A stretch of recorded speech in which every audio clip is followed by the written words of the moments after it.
Hello everyone, welcome back to my channel. সবাইকে অনেক অনেক শুভেচ্ছা জানাই আমার গার্ডেন চ্যানেলের পক্ষ থেকে। আশা করি সবাই ভালো আছেন, আমিও ভালো আছি। বৃষ্টির দিনে এত ফুল দেখে মনটা খুবই ভালো লাগছে, তাই আপনাদের সাথে শেয়ার করার জন্য চলে এসেছি ছাদে। সকাল সকাল এসে দেখি এত ফুল ফুটেছে, সারা রাত্রে বৃষ্টি হয়েছে তারপরেও এত ফুল। 9 o'clock পর্তুলাকা যাই বলেন আপনারা, এই ফুলটা কিন্তু এই সিজনেরই। আর আমি অনেকভাবে লাগিয়েছি, যেখানেই জায়গা পেয়েছি সেখানেই লাগিয়েছি। আর এদিকটায় রয়েছে আমার কিছু চন্দ্রমল্লিকার চারা আমি রেডি করছি ছোট ছোট পটে। প্রথম অবস্থায় আমি ছোটো পটে চন্দ্রমল্লিকা লাগাই, তারপরে আমি ট্রান্সফার করে নেব বড় পটে। ছোটো পটে থাকাকালীনই আমি পিঞ্চিং করে নেই 2-3 বার। আর এদিকটায় হচ্ছে এই ডালটা আমি লাগিয়েছি একটা লোকাল গোলাপ গাছের ডাল। এটা খুব সুন্দর, একদম গোলাপি কালারের হবে, বড় বড় সাইজের। অবশ্যই আপনাদের সাথে শেয়ার করব। কিছু চন্দ্রমল্লিকার চারাও রয়ে গেছে এখানে, এগুলো আমি খুব তাড়াতাড়ি লাগিয়ে নেব।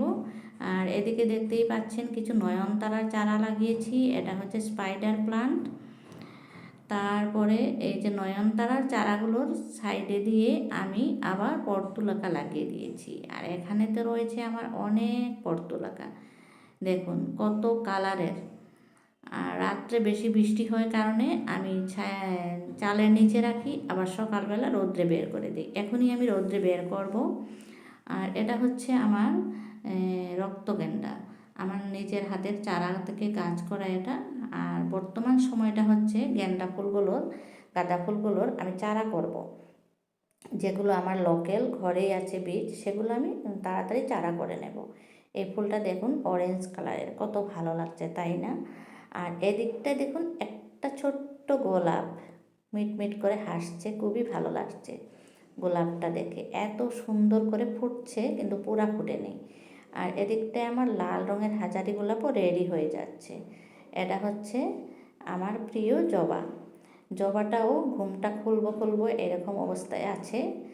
অবশ্য কালকেই বোধহয় ফুলটা ফুটে যাবে, খুবই ভালো লাগছে। আমি অনেক যুদ্ধ করেছি মিলিবাগ, সাদামাছি এগুলো তাড়াতে, তারপরে আমি যুদ্ধে জয়ী হয়েছি। আমার জবা গাছটা সম্পূর্ণরূপে সতেজ হয়ে গেছে।